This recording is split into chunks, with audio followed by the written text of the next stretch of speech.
The massive form of the alien warship appeared without warning, materializing above Earth's atmosphere like a storm cloud blocking out the stars. Commander James Harrison stood on the bridge of the UES Phoenix, humanity's first faster-than-light capable vessel, watching as more ships emerged from the void. His ship, originally scheduled for its maiden test flight that morning, now faced a first contact scenario no one had prepared for. "Multiple signatures, sir," Lieutenant Kira Yoshida reported from her sensor station, her voice steady despite the tension. "I count 27 vessels, all larger than anything we've ever built. Energy readings are, well, they're off the charts." Harrison straightened his uniform, a habit from his 15 years of service. The Phoenix might have been experimental, but her crew was the best Earth had to offer.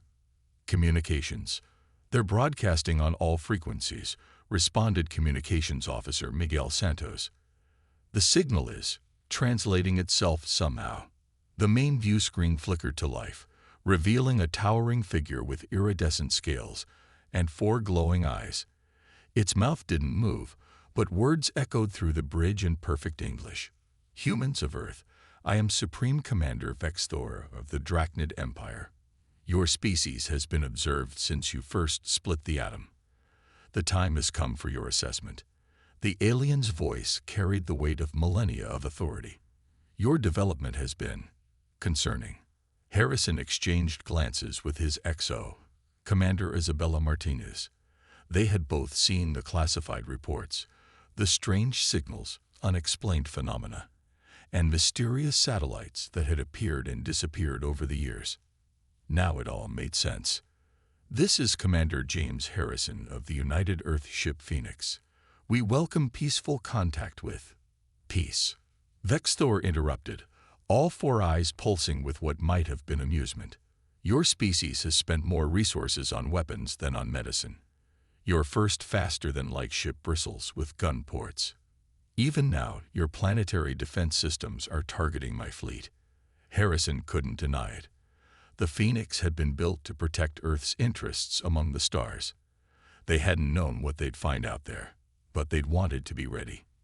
"You have 24 hours, Vexthor continued. "Submit to Imperial authority, or face extinction. We will guide your species away from its violent tendencies. Resistance will only prove our assessment correct." The transmission cut off, leaving the bridge in silence. Harrison turned to his crew, seeing determination in their eyes. They had trained for everything from first contact to combat, but this situation combined both in the worst possible way. "Status report," he ordered, moving to the command chair. Chief Engineer Priya Patel's voice came through the comm. "All systems nominal, Commander. The quantum drive is ready, though we never got to test it properly. Weapons are charged, and shields are at maximum." "Sir," Kira called out, "I'm detecting energy buildups in their fleet. They're positioning themselves around the planet, creating a blockade." Harrison studied the tactical display. 27 ships, each capable of destroying the city from orbit, against Earth's handful of space-capable vessels, and the experimental Phoenix. The odds were impossible. But Harrison hadn't joined the United Earth Fleet because he believed in impossible odds. "Send to Earth Command," he ordered Miguel. "Message begins. Request permission to engage in diplomatic negotiations with alien force. Also request activation of Protocol Omega." Protocol Omega was supposed to be theoretical, a worldwide defense plan in case of hostile first contact. Now it would be put to the test. "Commander," Isabella stepped closer, lowering her voice. "The Phoenix's quantum drive. Dr. Patel's theories about its potential applications." Harrison nodded. During development, Priya had suggested that the drive's unique properties might have unexpected effects on conventional energy fields. They had never tested her theories, but now, "Get Dr. Patel up here," he ordered, "and signal Earth Command that we need immediate conference with all major military leaders. We have less than 24 hours to either prevent a war or win one." As the crew rushed to their tasks, Harrison watched the alien fleet on the main screen. They were advanced, powerful, and absolutely certain of their superiority. But they had made one crucial mistake. They had given humanity time to think. And if there was one thing humans excelled at, it was finding solutions to impossible problems. The next 24 hours would determine not just the fate of Earth, but humanity's place among the stars. The game had begun. Commander Harrison stood in the Phoenix's main engineering lab, watching as Dr. Priya Patel's hands flew across multiple holographic displays. Around them, Earth's top scientists attended virtually, their projections filling the room with a blue glow. They had 18 hours left before the Drachnid ultimatum expired. "It's not just a propulsion system," Priya explained, pulling up diagrams of the quantum drive. "The way it manipulates space-time creates ripples in what we thought was empty space. These ripples, they interact with energy fields in ways we never expected." "In English, Dr. Harrison requested, though he already suspected where she was going. Priya smiled, her eyes bright with discovery. "Their shields, weapons, even their FTL drives, they all work on conventional energy principles. But our quantum drive, it's like we accidentally invented a completely different way of doing everything. Their technology can't properly interact with ours because it operates on fundamentally different principles." Admiral Chen's hologram stepped forward. "Are you suggesting we can penetrate their defenses?" "Better," Priya replied. "I'm suggesting we can turn their own energy against them. Every time they fire at us, their weapon signatures get absorbed by our quantum field. We can analyze them, adapt to them, and redirect that energy." Harrison remembered the strange readings they'd gotten during drive tests, how nearby energy fields seemed to distort and reshape themselves. They'd thought it was a problem to fix. Instead, it might be their salvation. "How long to modify the Phoenix?" Harrison asked. 6 hours for basic implementation. "But Commander," Priya hesitated, "if we could network multiple quantum drives together, the effect would be exponential. Even their largest ships wouldn't stand a chance." Admiral Chen's voice was heavy with authority. "Every shipyard on Earth has been working around the clock since the Drachnids arrived. We have 12 partially completed ships with quantum drive frameworks. They're not combat ready, but—" "Get me those ships," Harrison ordered. "And every pilot who's ever trained in quantum simulations. We're going to teach the Drachnids that humanity's greatest strength isn't our weapons. It's our ability to turn setbacks into advantages." The next 10 hours were a blur of activity. The Phoenix became the center of a massive operation as Earth's remaining shuttles ferried equipment and personnel to the 12 incomplete vessels. Harrison split his time between coordinating with Earth's military leaders and working with Priya's team to understand their new capabilities. Lieutenant Yoshida discovered that their sensors could track the quantum ripples created by Drachnid ships, effectively giving them a way to detect their movements even when cloaked. Miguel Santos found that quantum-encrypted communications were completely invisible to Drachnid monitoring systems. Every hour brought new discoveries, new possibilities. "Commander," Isabella caught him during a rare quiet moment. "The crew's calling it the Phoenix Protocol, using the enemy's strength against them.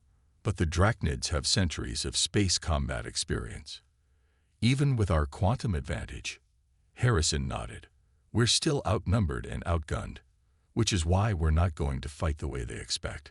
Get me the simulator logs from our top gaming champions." "Sir." "The Drachnids think in straight lines. Conventional tactics, traditional formations. But humans, we've spent centuries creating virtual worlds, imagining impossible scenarios, thinking in ways no other species would consider." He pulled up a tactical display. "And I've got a plan that only humans would be crazy enough to try." With 4 hours remaining, the fleet was as ready as it would ever be. 12 ships, barely more than frameworks with engines and weapons, surrounded the Phoenix in a loose formation. Their crews were a mixture of military personnel and civilian experts, including some of Earth's top virtual combat gamers. Each ship had been modified according to Priya's specifications, their quantum drives linked in ways that defied conventional physics. Harrison addressed the fleet from the Phoenix's bridge. "The Drachnids think they're facing a primitive species that needs to be controlled. They expect us to either surrender or fight conventionally and lose. Instead, we're going to show them something they've never seen before: humanity's unique ability to change the rules of the game." He looked at his crew: Priya at engineering, Kira at sensors, Miguel at communications, and Isabella standing ready at tactical. They had trained for everything except this, but that was another human strength: the ability to adapt. "We have 4 hours until their deadline," he continued. "Use it to rest, run final checks, and prepare yourselves. Because in 4 hours, we're either going to save Earth or go down fighting in a way that the Drachnids will never forget." As the crew dispersed to their final preparations, Harrison studied the massive Drachnid ships looming above Earth. They were about to learn that humanity's greatest weapons weren't their ships or their technology, but their creativity, determination, and absolute refusal to accept impossible odds. The real question was, would the lesson come at too high a price? The final hour of the ultimatum ticked away as Commander Harrison reviewed the battle plan one last time. The 13 ships of Earth's quantum fleet hung in low orbit, their experimental drives humming in perfect synchronization. To an outside observer, they might have looked primitive compared to the Drachnid vessels: smaller, less ornate, more utilitarian. But appearances could be deceiving. "Incoming transmission from the Drachnid flagship," Miguel announced. "They're demanding our answer." Harrison straightened in his command chair. "Put them through." Supreme Commander Vexthor's four-eyed visage appeared on screen, radiating disdain. "Your time is up, humans. What is your answer?" "We've been discussing your generous offer," Harrison replied, keeping his voice carefully neutral. "We have a counter-proposal." He nodded to Isabella. On her signal, all 13 quantum drives activated simultaneously. The space around Earth's fleet began to ripple like heat waves over desert sand. The Drachnid commander's eyes widened as his sensors tried to make sense of what they were seeing. "What you're detecting," Harrison explained, "is humanity's answer to bullies who think technological superiority equals the right to dominate others." Vexthor's response was immediate. "All ships, open fire, destroy these primitives." The Drachnid fleet erupted with energy beams, each powerful enough to vaporize a city. But instead of impacting their targets, the beams twisted and distorted as they entered the quantum field. Priya's voice rang out from engineering. "Field absorption at optimal levels. Network is stable." "Now," Harrison ordered. The Earth fleet split apart, executing a maneuver that would have looked familiar to anyone who'd played modern space combat games. Each ship moved in seemingly random patterns, yet together they created a complex, three-dimensional dance that made targeting nearly impossible. The Drachnid's advanced targeting systems, designed to predict conventional movement patterns, couldn't make sense of the chaotic yet coordinated movements. "Execute Phoenix Protocol," Harrison commanded. All the energy the Drachnids had fired, every weapon blast, every shield emission, every power signature, had been absorbed and analyzed by the quantum network. Now that energy was turned back against them, but not as simple return fire. Instead, it manifested as precise quantum disruptions that targeted the very foundations of their technology. Drachnid shields flickered and failed. Their weapon systems crashed as conflicting energy patterns overwhelmed their regulators. Communications between their ships became garbled and unreliable.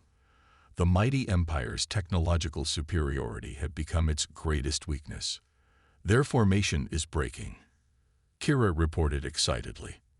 "They can't maintain their battle line." Harrison watched as the massive alien ships tried to regroup, but their conventional tactics fell apart against the unpredictable movements of Earth's fleet. The Phoenix led a series of attack runs that no sane military commander would have attempted, using maneuvers inspired by video games rather than traditional space combat doctrine. "Sir," Isabella called out, "3 Drachnid cruisers have lost power completely. Their auxiliary systems are failing." Vexthor's image reappeared on screen, his composure finally cracking. This is impossible. Your technology is inferior. Your tactics defy all strategic logic. That's humanity's secret, Harrison replied calmly. We don't follow your logic. We create our own. We take what others call impossible and make it reality. And right now, we're showing you exactly why you should never have threatened Earth. The battle continued for another hour, but the outcome was already clear. The Drachnid fleet, for all its power and experience, couldn't adapt to humanity's unconventional approach. Ship after ship fell silent as their systems were overwhelmed by quantum disruptions. Those that could still move began to retreat, their perfectly ordered formation now in shambles. Take this message back to your empire, he said. Humanity isn't interested in submitting to anyone's authority, but we are interested in peaceful cooperation, if you can accept us as equals. The Drachnid commander was silent for a long moment. When he spoke, there was something new in his voice. Respect, tinged with fear. This isn't over, Commander Harrison. The Empire will not forget this innovation of yours. Good, Harrison replied, because we're just getting started. As the Drachnid flagship limped away into hyperspace, cheers erupted throughout the Earth fleet. They had done the impossible, defeated a vastly superior force using creativity, unconventional thinking, and technology that turned weakness into strength. But Harrison knew this was just the beginning. The Drachnids would be back, and next time they would be prepared for quantum tricks. Humanity would need to innovate again, push boundaries further, think even more creatively. And somehow, he wasn't worried about that at all. After all, pushing boundaries was what humans did best. 3 months after Earth's stunning victory, the UES Phoenix led a fleet of 30 quantum-dry ships through the darkness of deep space. Each vessel now incorporated lessons learned from the first battle, their systems refined and enhanced. Commander Harrison stood at the tactical display, studying the coordinates they'd extracted from captured Drachnid databases. Approaching the Empire's core systems, Kira announced from her station, "Their security networks are exactly where intelligence said they'd be." The plan was audacious, perhaps the most daring military operation in human history. Instead of waiting for the Drachnids to return with countermeasures, Earth had decided to take the fight to them, but not for conquest or revenge. They had a very different objective in mind. "Begin quantum masking," Harrison ordered.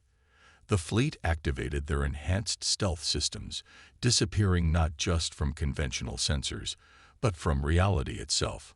A trick Priya had discovered by accident while studying Drachnid sensor logs. "Sir," Isabella spoke up from her tactical station, "you should see this." She brought up a series of long-range scans on the main screen. The images showed dozens of worlds, all connected by massive energy conduits. At the center was a star system unlike anything they'd seen before, a vast network of artificial structures surrounding the dying sun. "Their civilization is dying," Priya said softly, looking up from her engineering station. "These energy networks, they're desperate attempts to harvest every scrap of power from failing stars. The Empire isn't expanding out of aggression. They're expanding because they have to." Harrison nodded grimly. The intelligence they'd gathered had hinted at this, but seeing it confirmed changed everything. "Miguel, prepare the package for transmission. All ships, maintain quantum silence." The Phoenix and her fleet slipped through the Empire's defenses like ghosts.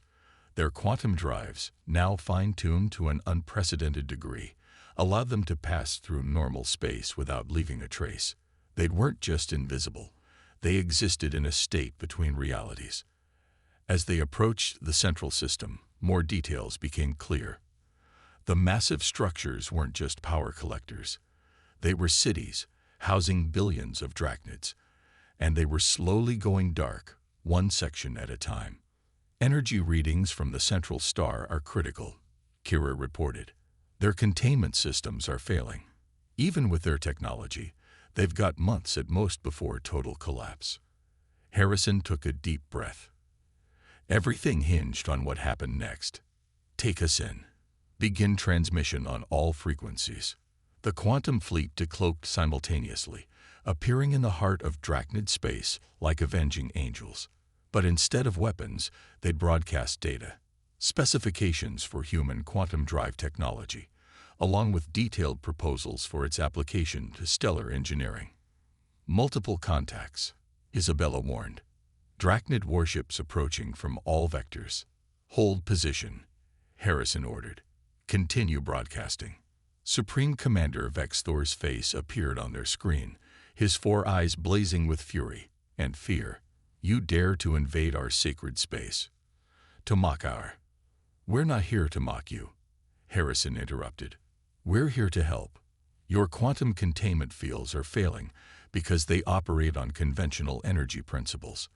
But our quantum drive technology operates on completely different rules of physics, rules that could save your civilization.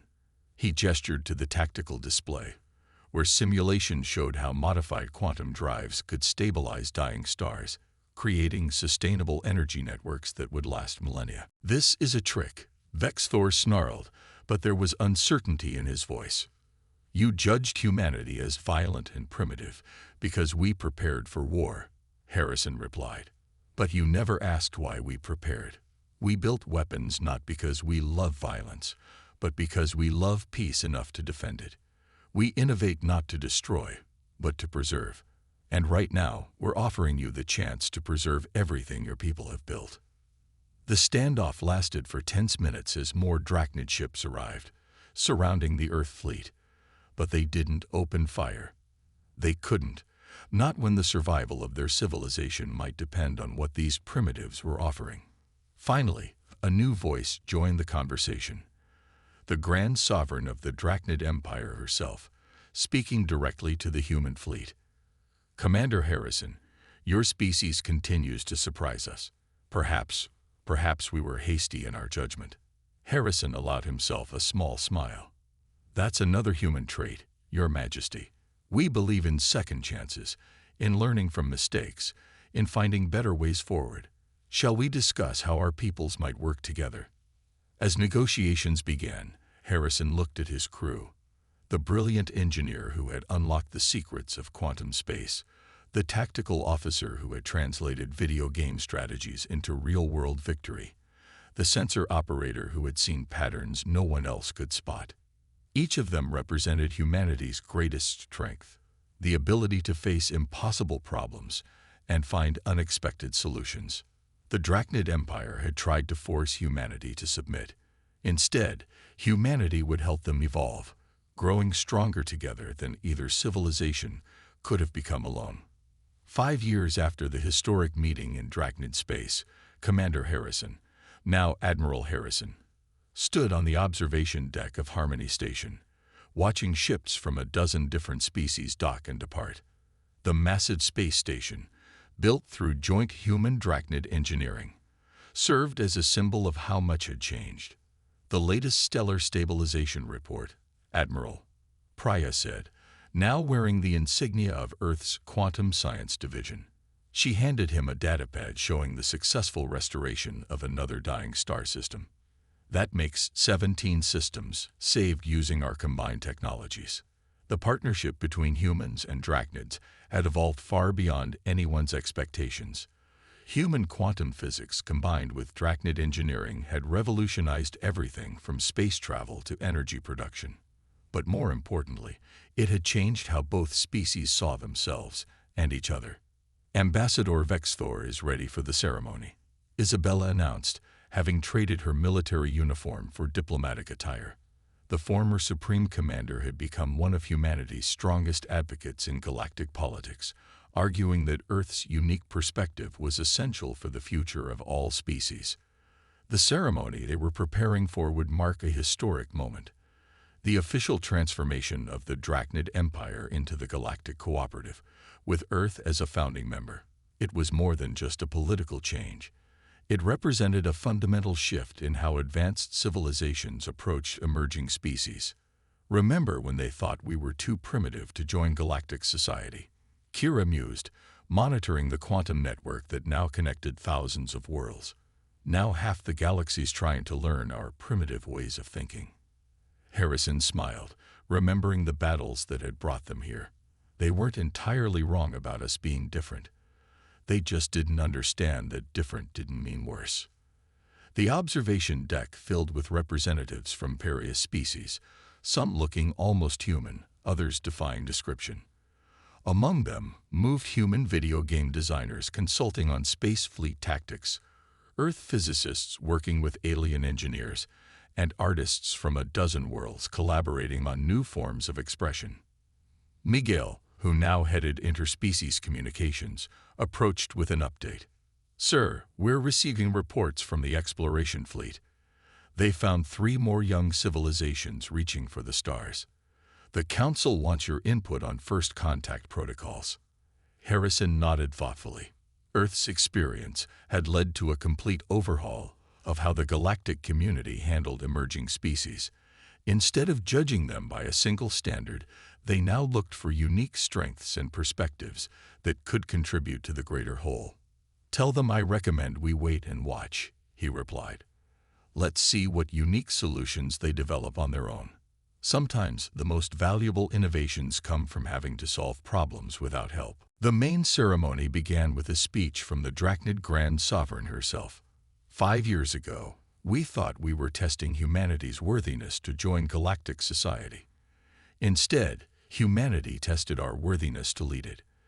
They showed us that true civilization isn't about technological advancement or military might. It's about the wisdom to see value in different perspectives and the courage to change when we're wrong. As Harrison listened, he reflected on how far they'd come. The quantum fleet that had once defended Earth now led peaceful expeditions throughout the galaxy. The weapons they'd developed had been repurposed into tools for saving worlds. And the fear that had driven both species to conflict had been transformed into mutual respect and collaboration. "The greatest victory," he said quietly to his old crew, "wasn't winning the battle. It was proving that different species could become stronger together than they ever were apart." Priya smiled, already sketching new ideas on her datapad. "And we're just getting started. Wait until you see what the combined quantum physics team has developed. We're beginning to think the universe itself works differently than anyone imagined." "Of course it does," Harrison replied with a laugh. "That's the most human thing we've taught the galaxy. There's always another way of looking at things, always another solution to find, always another boundary to push." As the ceremony concluded with the signing of the cooperative charter, ships from every member species lit up the space around the station in a spectacular display of unified technology. Human quantum physics mixed with Drachnid energy manipulation and innovations from a dozen other civilizations, creating something entirely new and beautiful. It was more than just a light show. It was a promise. A promise that the future would be built not through domination or submission, but through the combination of different perspectives, different technologies, and different ways of thinking. Humanity had earned its place among the stars not by becoming like other species, but by remaining uniquely human and helping others see the value in their own uniqueness. The next generation would grow up in a galaxy where strength came from diversity, where progress meant finding new ways to work together, and where the greatest adventures still lay ahead. And at the heart of it all was the lesson Earth had taught the galaxy. Sometimes the best way to win isn't to defeat your adversaries, but to transform them into allies. As Harrison watched the celebrations, he knew that somewhere out there, another species was looking up at the stars, dreaming their own unique dreams. And when they were ready, they would find not an empire waiting to judge them, but a cooperative ready to learn from them. That, he realized, was humanity's true legacy to the stars.